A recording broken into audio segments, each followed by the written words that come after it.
The story begins in darkness. Not the kind of darkness you find when you close your eyes, but the kind that feels heavy, pressing, ancient. Deep underground, in the rising star caves of South Africa, two explorers crawl through rock passages barely wide enough for their bodies. Their headlamps cut thin lines through the blackness. Each sound echoes too loudly every scrape of stone, every shallow breath. Rick Hunter stops suddenly. His partner, Stephen Tucker, almost collides with him. "What is it?" Stephen whispers. Rick points his light at a shadow on the chamber wall. It looks wrong, like a crack where no crack should be. Together they press closer. The narrow fissure opens downward into black space. The air smells different, here older, untouched. Stephen doesn't hesitate. He exhales, squeezes his body sideways, and begins sliding down. His ribs grind against the stone. Each movement is slow, painful. The walls scrape his arms until they bleed. 12 meters below, his feet touch nothing. Then, suddenly space. He drops into an unseen chamber. Rick follows. Slower, careful not to let fear win. The two men stand in silence, their lamps cutting across the chamber floor. And then they see it. Bones everywhere. Not scattered like animal remains. Not broken like predator kills, but carefully placed, layered in clay.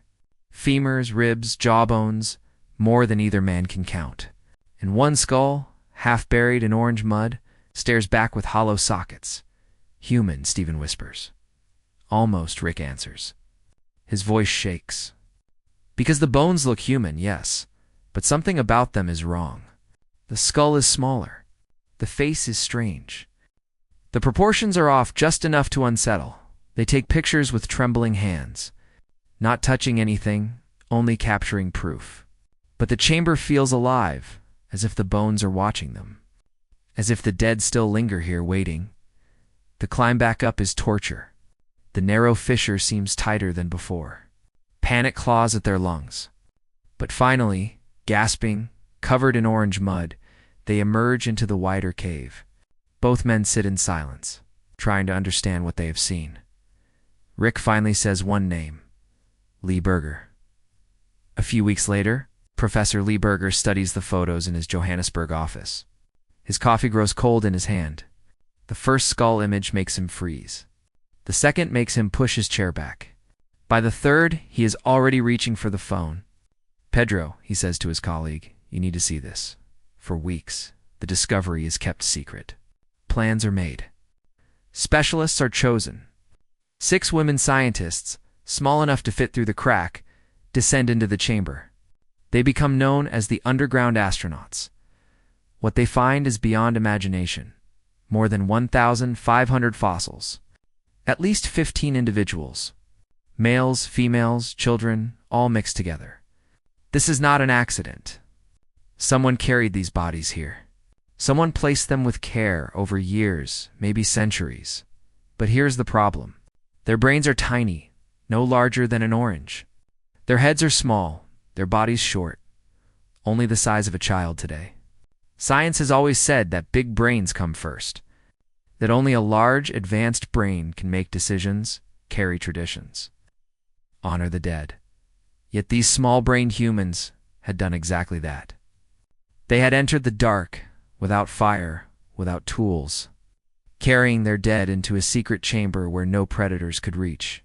They had remembered, mourned, and buried. Who were they?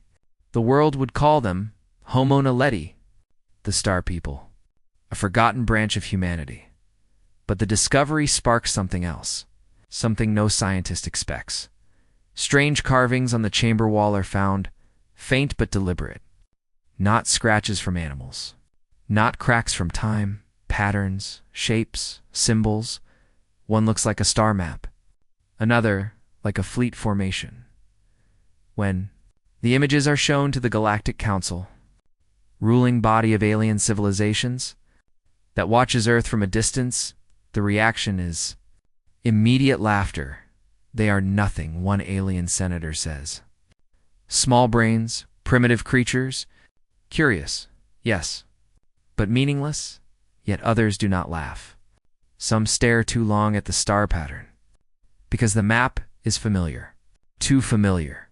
It matches routes only the council should know. If the Naledi drew this, then they were more than primitive. Much more, and if humanity, their descendants, carried their legacy. Then the galaxy may not be ready for what comes next. The chamber lies silent. The bones wait. But above, in orbit around Earth, scanners begin to detect faint signals. Not from human ships. Not from alien fleets. Something else. Something old. The first discovery was only bones. The next will shake the stars. The galaxy remembers many things. Empires rise and fall, fleets burn in forgotten wars, and stars themselves collapse into silence. But there are some stories even the Alien Council does not want spoken. Stories about humans. The Chamber of Bones in South Africa has already shocked the world. The skeletons were small, their brains tiny. But their actions, deliberate burials, strange carvings, whisper of intelligence, of ritual, of memory. Professor Lee Berger holds the photographs in trembling hands. The strange patterns cut into stone are unlike anything ever seen before. They look deliberate. They look like messages. But messages to whom? The carvings are copied and shared with experts. Some say they are nothing, just scratches. Others argue they are symbols. One set of lines forms a shape too precise to be natural. A star cluster. And not just any cluster, it matches a pattern in the night sky. The rising suspicion spreads far beyond Earth. Quiet transmissions leak into deep space, caught by ears not meant to hear them. Soon, the Alien Council assembles in their grand amphitheater, colossal chamber floating between stars. Banners of 100 species draped across the walls. The humans are given a place at the lowest level, small and dimly lit compared to the towering seats of the great powers. Admiral Mara Saeed sits stiffly, Earth's representative, her eyes sharp as she studies the alien faces staring down at her. The council speaker, a tall insectoid from the Velen species, begins in a voice that echoes across the chamber. Humanity claims to have found ancestors, bones of small creatures who buried their dead. Interesting, but meaningless. Murmurs ripple through the council. A serpentine alien from the core species hisses in amusement. Tiny brains. Orange-sized, you say? Surely this is a joke. Admiral Sayed does not rise to the laughter. Instead, she nods once to the aides behind her. They activate a projection in the center of the chamber. The images of the carvings flash into view strange grooves, cut deep into cave stone. The laughter, because the symbols are not random. Not meaningless. Not scratches at all. They are maps. A shocked silence fills the chamber. The Avar, a bird-like race with golden crests, lean forward in disbelief. Those roots? One whispers. They match the paths of ancient fleets. Fleets that only the council should know of. The Velen speaker clicks his mandibles. Impossible. Primitive hands could not carve this. But Admiral Saeed speaks for the first time. Her voice is calm, but each word lands heavy. Yet they did, and they are ours, our ancestors. The chamber erupts in chaos. Some aliens laugh louder than before.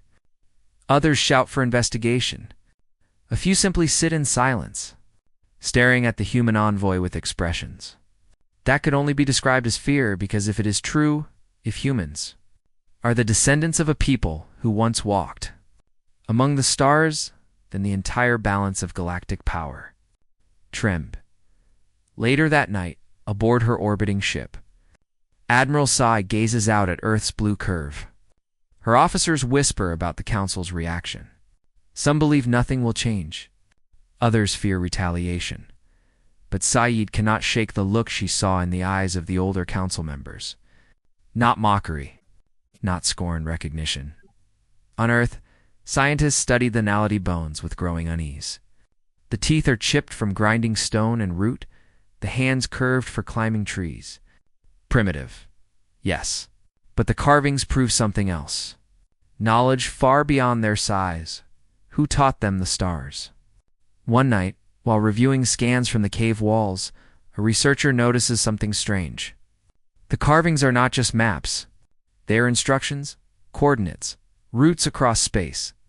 The discovery spreads through human channels like fire. Military satellites are quickly redirected. Deep space arrays are recalibrated. And then, for the first time, signals are detected. Not from Earth. Not from any known alien fleet. From the asteroid belt. Faint energy readings. Almost hidden, but too regular to be natural. In the war room beneath Earth's surface, generals and scientists gather in stunned silence. Could it be? Were the Naledi not just primitive humans, but something more? Admiral Saeed stands at the front of the chamber. If the signals are real, then the Council is lying. They knew of this. They feared we would find it. Her words hang in the air like a blade. The order is given. A small human fleet, cloaked and silent, leaves orbit and sets course for the belt. New warships, sleek and deadly, glint against the sun as they vanish into the dark. Above Earth, the stars seem to watch in silence. Below, in the rising star cave, the bones wait patiently as they have for hundreds of thousands of years. And in the asteroid belt, something stirs. The faint hum of ancient engines, the whisper of power awakening after ages of silence. It is not human. It is not alien.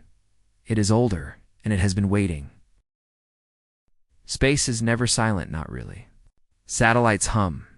Ships transmit. Stars burn with steady radiation. But sometimes hidden in the noise, there is something different. Something that should not be there. The first signal comes as a faint echo buried deep in the asteroid belt. At first, Earth's scientists dismiss it as interference. But when the signal repeats every 42 seconds with mathematical precision, doubt turns into fear. In a hidden command center beneath the mountains of Earth, Admiral Mara Saeed leans over the glowing table. Around her, officers whisper, voices low and uneasy. It isn't natural, one says. It isn't alien either, another mutters. Saeed narrows her eyes.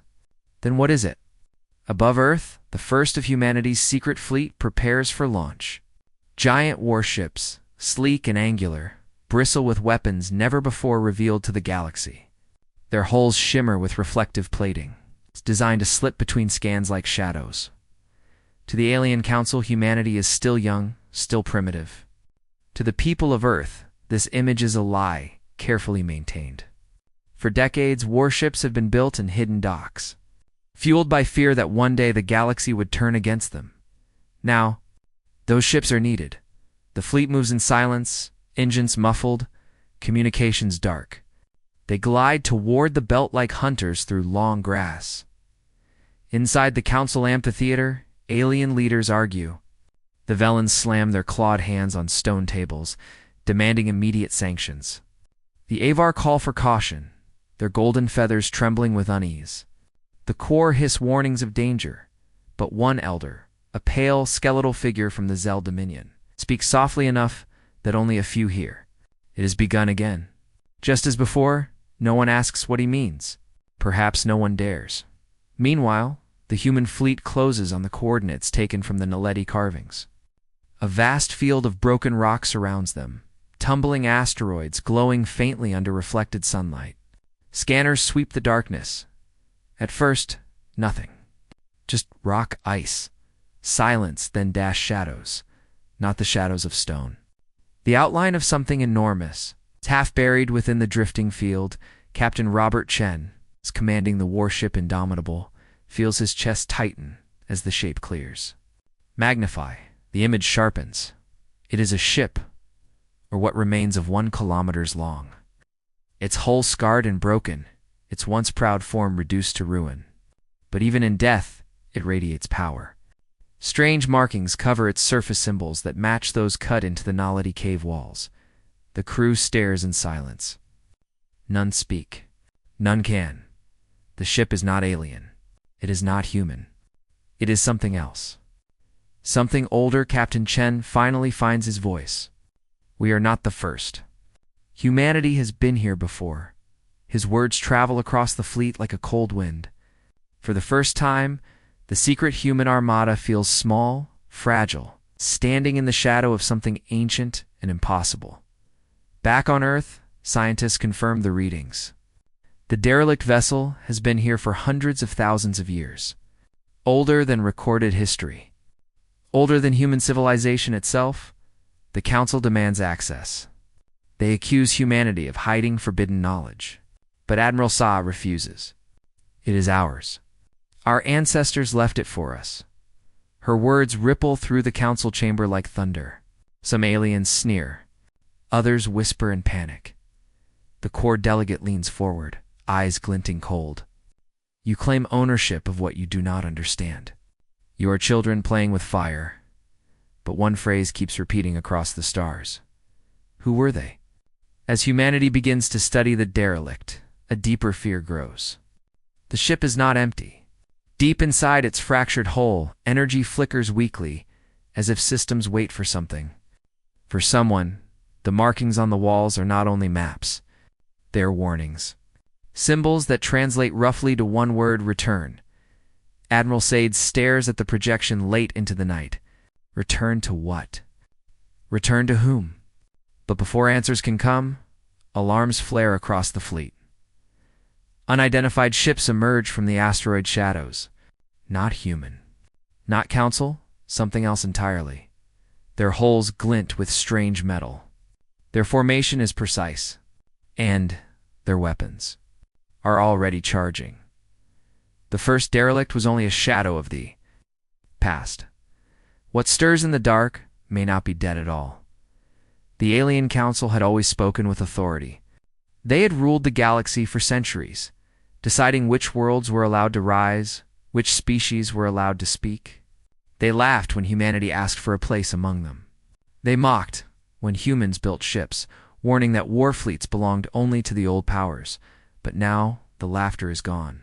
Images of the derelict. Ship float in the center of the council chamber. A vessel kilometers long, scarred but unmistakably advanced, with markings that match the strange carvings in the South African cave. Every alien leader stares in silence.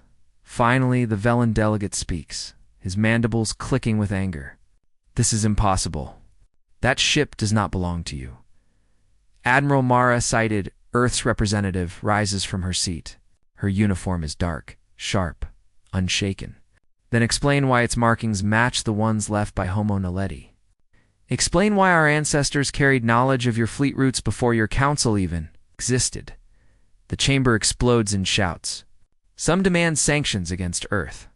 Others whisper of war. The core, serpent-like and venom-tongued, slam their coils against the marble floor. Humans are deceivers. They have awakened something forbidden. The balance must be restored. Above them all, the elder from the Zell Dominion leans forward. His eyes are pale and ancient, his voice thin but steady. You do not understand. This is not humanity's discovery. It is humanity's return. The council erupts again. But the elder says no more. Meanwhile, in the asteroid belt, humanity's secret fleet tightens formation. Warships drift silently among the rocks, weapons primed. On the bridge of the Indomitable, Captain Robert Chen stares at the incoming signals. Not council ships. Not human ships. Something else. The vessels glide from the shadows, sleek, angular, pulsing faintly with blue light. They are smaller than the derelict, but alive with energy. No transmissions. No signals of peace. Only the growing charge of their weapons. Identify them. Chen orders. No answer comes. The first energy beam flashes across space. Shields flare on the lead human ship, barely holding. Crews shout. Alarms scream. Humanity fires back. Plasma cannons burn holes through drifting asteroids for the first time. Humanity's hidden fleet is revealed not just to the attackers, but to the galaxy.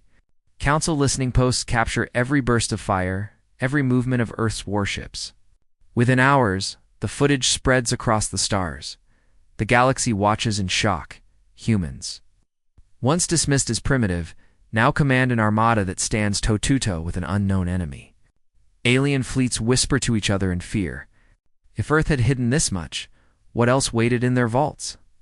On the bridge of the Indomitable, Chen grips the rail as another beam tears past. The strange ships move in patterns to perfect, like memories of war written into their design. Each maneuver echoes ancient battle tactics, recorded only in council. It's archives. They fight like the Naledi, one officer whispers.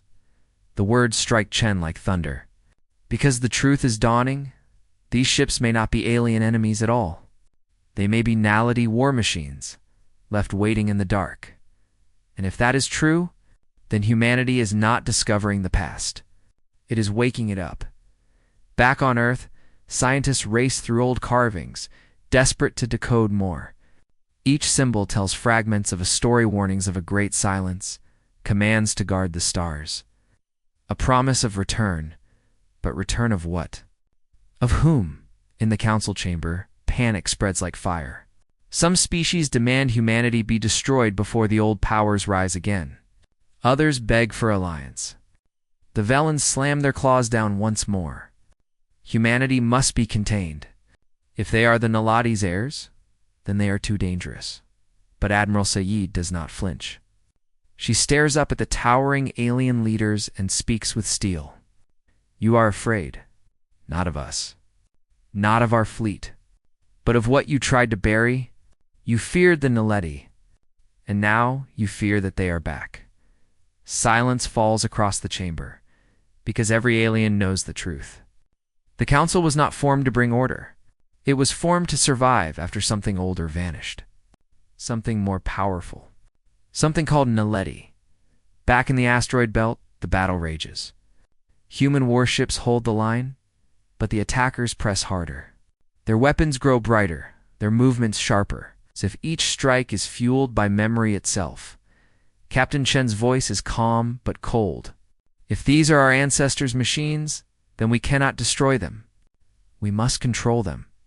The fleet prepares for a desperate maneuver, boarding the enemy ships, risking everything to seize the truth. Marines stand ready, suits sealed, weapons charged. But before the order is given, the derelict stirs.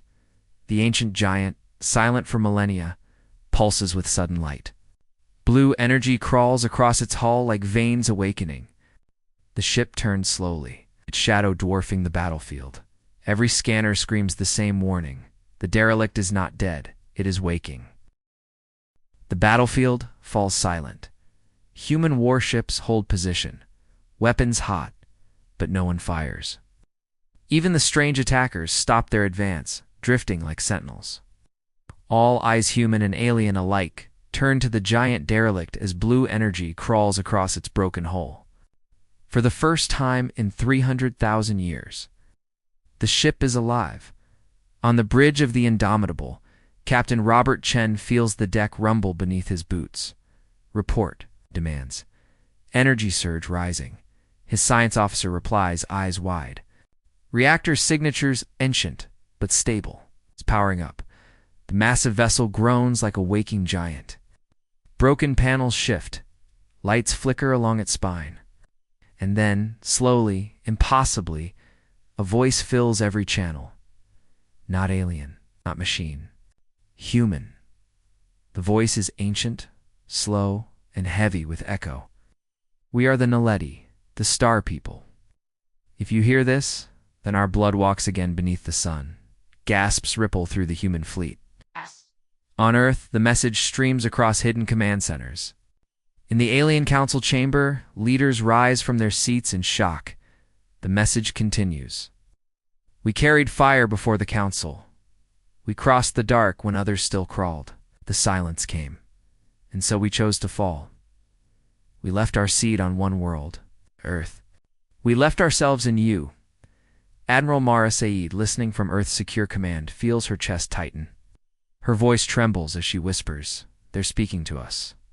To humanity. The council chamber erupts in chaos. Heard alien leaders shout in rage. The Velans scream accusations. The Quor hiss warnings of doom. The elder from the Zell Dominion only closes his eyes. I warned you, he mutters. They would return. Back in the belt, the message does not stop. Symbols flicker on the derelicts. Hull, identical to those carved into the rising star cave. The ship projects star maps into the void, roots of ancient fleets crossing the galaxy like veins of light. "We fought the dark," the voice says. "We bled so you would live. And when the stars called us back, we swore that one day you would answer." The strange attackers, smaller Naledi vessels, suddenly halt their approach. Their weapons dim. They drift in perfect formation, surrounding the derelict like guardians. Captain Chen realizes the truth. They weren't attacking us. We're protecting it. Waiting for this moment, his words carry weight. If these ships recognize humanity, then the fleet is not an enemy, it is an inheritance. But the alien council sees something different.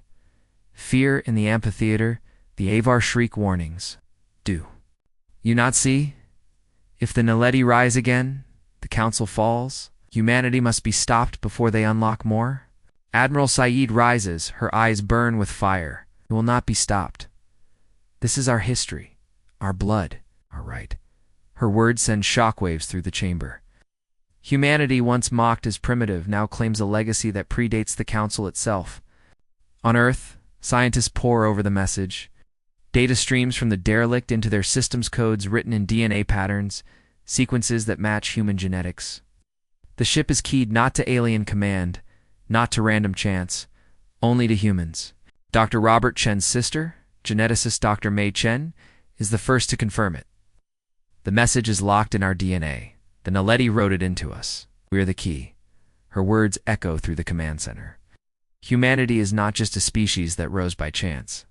Humanity is the continuation of something older, something greater. But answers bring danger. In orbit around distant worlds, alien fleets begin to mobilize. The Council sends orders. Humanity must surrender the derelict or face destruction. They cannot allow one species to rise above the rest. On the bridge of the Indomitable, Captain Chen watches as dozens of Council ships drop from hyperspace at the edge of the belt. The war drums of the galaxy are beating. But before the battle begins, the derelict pulses again. A new projection appears, not maps, not warnings. A face. A Naledi, recreated in blue light. Small, with curved hands and a low forehead, but eyes deep and human. The voice speaks once more. "You are us. We are you. Take what we left. Carry it forward." The stars belong to humanity now. The projection fades. The derelict's weapons awaken massive cannons that hum with ancient power. For the first time, they turn not toward humans, but toward the Council fleet. Admiral Saeed whispers the truth aloud. The Naledi didn't just leave us bones. They left us an army. The stars themselves seem to tremble as the ancient guns power. Up, the galaxy holds its breath, and then the derelict fires. The first shot changes. Everything. The derelict's ancient cannon roars with a flash brighter than a star. Energy lances across the asteroid belt, slamming into the lead Council battleship. The alien vessel vanishes in fire and torn metal, ripped apart before it can even raise shields. The galaxy watches in stunned silence. For centuries, the Council fleets were unmatched. Their armadas ruled by fear, their dominance unquestioned. Now, one shot from a ship older than history erases that illusion. On the Indomitable, Captain Robert Chen grips the rail as shockwaves rattle the fleet. His officers stare, pale, at the burning wreck of the Council ship. "That wasn't human technology," one whispers. Chen says, voice low. "What's ours before we knew it." But the Council armada does not retreat. 100 alien ships surge forward, weapons blazing. The void erupts into chaos. Plasma beams slash through asteroids. Rail cannons thunder. Explosions bloom like dying suns. Human warships move with precision, their hidden training finally revealed. They weave between rocks, ambush in shadows, strike where shields are weakest. For years, humanity had prepared for this moment, mocked by the Council. It's underestimated by all. Now the truth is on display. Humanity fights differently. Humanity fights to survive. In the amphitheater of the Alien Council, leaders scream at one another. Some demand immediate retreat, others cry for extermination. The Velen ambassador slams his claw against the stone table. They are not human. They are Naledi reborn. Admiral Mara Saeed, watching the battlefield, does not look away. "No," she says coldly. "We are both human and Naledi, and we will not kneel." The council chambers descend into chaos, but outside, in the black void, the war grows fiercer. On the battlefield, the smaller Naledi guardian ships move at last. They form a wall before the derelict, their weapons synchronized with perfect precision. Energy beams cut through alien cruisers with surgical accuracy. The human fleet falls in alongside them. For the first time in history, humanity fights shoulder to shoulder with its ancient kin, but even Naledi firepower cannot halt the storm. Council reinforcements pour in. Massive dreadnoughts, bristling with weapons, dwarf even Earth's largest warships. Their combined fire slams into the derelict, shields flaring, ancient armor groaning under the strain. On the indomitable alarms shriek. A glancing blow tears through the hull, throwing crew to the floor. Chen shouts orders, his voice cutting through the chaos. "Hold the line! Protect the derelict!" Missiles scream from human warships. Boarding pods slam into council cruisers. Human marines in armored suits storm alien corridors. Fighting hand-to-claw, blade-2-scale. The galaxy sees it all broadcast across hidden channels, leaked through frightened eyes. Humanity, once ignored, now stands at the center of history. But victory is far from certain. The derelict shudders as another volley tears into its flank. Sparks shower from its hull. Blue energy flickers along its spine, faltering, and then the voice returns. The same ancient echo, heavy with time. "Children of Earth, do not fear. We bled before. We will bleed again."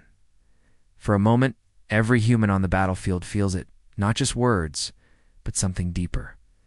A surge through blood and bone, a memory not their own. And then the derelict changes. Panels along. Its hull split open, revealing weapons not seen in millennia. Beams of pure white fire cut across the void, carving through the council's largest ships as if they were made of glass. But the power comes at a cost. Energy surges spiral out of control. The derelict's hull glows red, cracks spreading across its ancient frame. On Earth, scientists shout warnings into the command net. It's unstable. If it keeps firing, the whole ship could collapse. Admiral Saeed clenches her fists. They're sacrificing themselves. Again, but Chen sees another possibility. No, they're showing us what we're meant to become. The battle rages on. Ships burn. Fleets shatter. The asteroid belt itself is torn apart by the fury of combat. And still, the question remains. Who were the Naledi? Were they humanities? Lost ancestors? Guardians? Or something even greater, something the Council has feared for eons?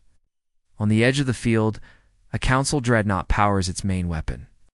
A blast strong enough to pierce even the derelict's armor charges. Light gathering at its core, Chen's eyes widen as sensors scream warnings. They're targeting the derelict. If it falls, we all fall with it. Every human ship, every Naledi guardian, pivots to defend the ancient vessel. Fighters swarm. Cannons blaze. The void becomes fire and chaos, but the dreadnought fires anyway. A blinding spear of energy tears through space, slamming into the derelict's heart. The lights on the ancient warship flicker. Its weapons go dark. For the first time since Awakening, the Naledi ship falls silent, and in that silence the battlefield shifts. Human ships, outnumbered and outgunned, stand alone. The Guardians drift powerless, their link broken. The Council Armada advances. For humanity, this is no longer just discovery, no longer just inheritance. This is survival. The void is silent, without the derelict's roar. Alien dreadnoughts advance, weapons burning like suns. Human warships hold the line, but their numbers are too few. The Guardians drift, powerless, cut from the Naledi ship's fading heart. On the Indomitable, Captain Robert Chen grips the command rail. His officers work frantically, but their fear shows. "Sir," one whispers, "we can't hold this line." Chen doesn't answer. His eyes remain fixed on the derelict, its ancient hull glowing faintly in the dark. Something inside it still lives. He feels it, across the galaxy. The alien council chambers descend into madness. Holographic feeds of the battle fill the amphitheater. The Velen ambassador shrieks, "Finish them! Burn the humans before the derelict wakes again." But others are no longer so sure. The core representative hisses, "If the legends are true, then destroying them may doom us all." Legends, the Velen spits. Nothing but stories. At the far end of the chamber, an elder of the Ilari race speaks for the first time. Her voice is calm, but the chamber falls silent to hear her. "We told ourselves they were myths, that the Naledi had vanished. But myths do not fire cannons. Myths do not awaken from stone." The silence deepens. For the first time, the council is afraid. Back on the battlefield, human marines fight desperately in the corridors of alien ships. Every corridor is fire and blood. They are outnumbered, but they fight like no species the galaxy has seen. When one falls, another takes their place. When ammunition runs dry, they use blades. When blades break, they use their hands. Humans don't stop. A captured alien commander whispers in disbelief. They fight like the Naledi of old, but on the bridge of the dreadnought Varen, the alien fleet master smiles. Let them fight. Their ancestors could not withstand us. Neither will they. He orders another barrage at the derelict. The ancient ship shudders again, cracks spreading across its hull. Blue light flickers along its spine, but it does not fire. And then, in the darkness, a sound rises. Not words. Not language. A low pulse, deep and rhythmic, felt more than heard. It rolls across every human mind like a heartbeat. Chen stiffens. His officers stare at one another, wide-eyed. "It's calling," someone whispers. Calling for what? On Earth, in buried labs, machines linked to the derelict light up without warning. Monitors scream with signals older than the human species. Across Mars, the Moon, the hidden outposts humanity never admitted existed. Dormant beacons ignite. A chain reaction has begun. The Naledi ship was never alone, deep in the asteroid belt. Shadows shift. Massive shapes stir, their hulls black with dust and time. One by one, they awaken, their eyes of light burning through the void. 5, 10, 20. A fleet the council commanders falter. Sensors scream warnings. New signatures flood the battlefield. "This is impossible," the fleet master snarls. But the impossible has already begun. On the indomitable. Chen watches the massive radar returns and feels awe settle over him. "They weren't guarding a tomb," he says softly. "They were guarding a fleet." The new Naledi ships move as one, their weapons burning white. Alien dreadnoughts vanish in seconds. The balance of power flips in an instant, but it is not pure salvation. The new arrivals do not respond to human hails. Their voices, when they speak, echo like storms through human minds. "You carry our blood. You carry our debt. Stand beside us, or fall beneath us." Chen feels the weight of those words. Humanity has awakened something vast, something powerful, but not something tame. In the council chambers, panic finally breaks. Leaders shout for retreat, for surrender, for negotiation. The Velen ambassador slams his claws down. "You see now? The humans are not allies. They are heralds of extinction." But no one listens. The council's unity shatters. Armies without orders falter. The galaxy teeters between war and collapse. On the battlefield, the Naledi fleet carves a path through alien ships. Human warships follow in their wake, fighting with ferocity and desperation. For a moment, hope flickers, but then the derelict moves. Its hull, cracked and burning, turns toward Earth. "Sir," an officer gasps. "It's leaving the battle. It's heading home?" Chen's stomach turns to ice. "Why? Why Earth?" The Naledi voice returns, heavier, darker. "To finish what we began," and with that, the derelict ignites its engines. Streaking toward the blue planet that birthed humanity, the human fleet watches in silence. Torn between battle and the sudden dread that their oldest kin may not have come home as allies, But as something else, the derelict descends. Earth turns beneath it, blue and fragile against the black void. Cities light the continents like constellations. Billions look up as night skies blaze with an unnatural star. Ancient and burning, falling toward their world. On the indomitable Captain Robert Chen grips the command chair. All ships pursue. Don't let it reach orbit. Human warships roar after the derelict. The awakened Naledi fleet hangs back, their voices echoing like thunder in human minds. This is not your fight. This is ours. But Earth is humanity's heart. They will not stand aside. Council fleets scatter. Their unity is broken, their will shattered. Some ships flee. Others hang in orbit, watching, waiting to see who will rule when the fire is done. On the surface, panic spreads. Crowds fill streets. Leaders call emergency broadcasts. All eyes turn skyward as the ancient warship approaches. Inside the derelict, light pulses through broken corridors. The voice of the Naledi grows louder, clearer. We bled to protect this world. We buried our dead to preserve it. But we see what you have become. You build fleets. You wage wars. You carry the Council's arrogance in your blood. Chen listens from his bridge, fury in his voice. No. We carry survival. We carry the will to live. But the derelict does not stop. Its weapons stir again, energy flaring along its cracked spine. The target, Earth itself. Admiral Mara Sade, watching from orbital command, speaks with iron in her voice. If they think we'll let them judge us, they're wrong. We are not their children. We are not their shadows. We are humanity.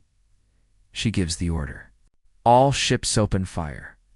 Human warships unleash everything. Rail cannons blaze. Plasma beams cut through the dark. Missiles streak toward the derelict like meteors. The ancient vessel staggers under the onslaught. Armor shatters. Flames spill from its wounds, but it does not fall. Instead, its voice grows softer, almost mournful. You have chosen, as we once chose, to stand, to fight, to refuse the yoke of others. For the first time, the derelict turns its cannons not on Earth, but on the alien dreadnoughts still circling. Blinding beams of light erupt, carving the enemy to ash. The battlefield shifts again. Humans and Naledi fire side by side. Together, they break the Council fleets, driving them into full retreat. But the derelict cannot last. Energy surges spiral out of control. Its core burns too bright. Chun's sensors scream warnings. It's overloading. It'll take Earth with it. Admiral Sade's voice crackles through the comms. Then we do what they did. We carry the burden.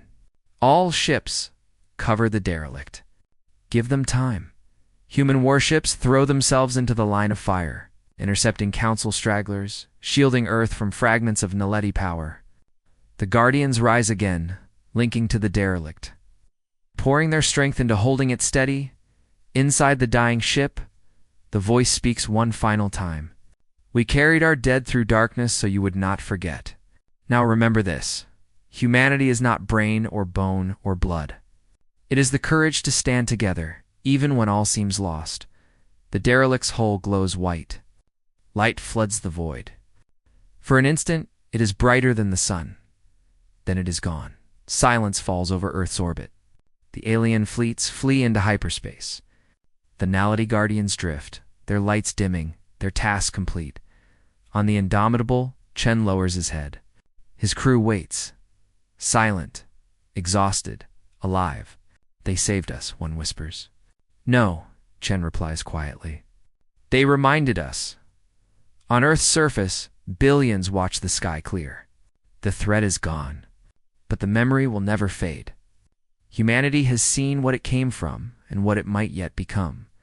In the alien council chambers, chaos reigns. The unity that held for millennia is broken. Some races call for peace.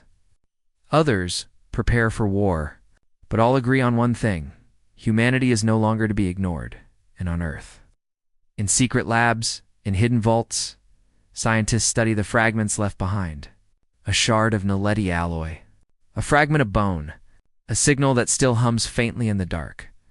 The story is not over, because humanity now knows the truth. We're never alone, and somewhere, in the vast silence of space, other chambers of bones still wait. Other fleets, other voices, other secrets buried beneath stone. The galaxy holds its breath. What will humanity do now that it has inherited the fire of the Naledi? The screen fades to black.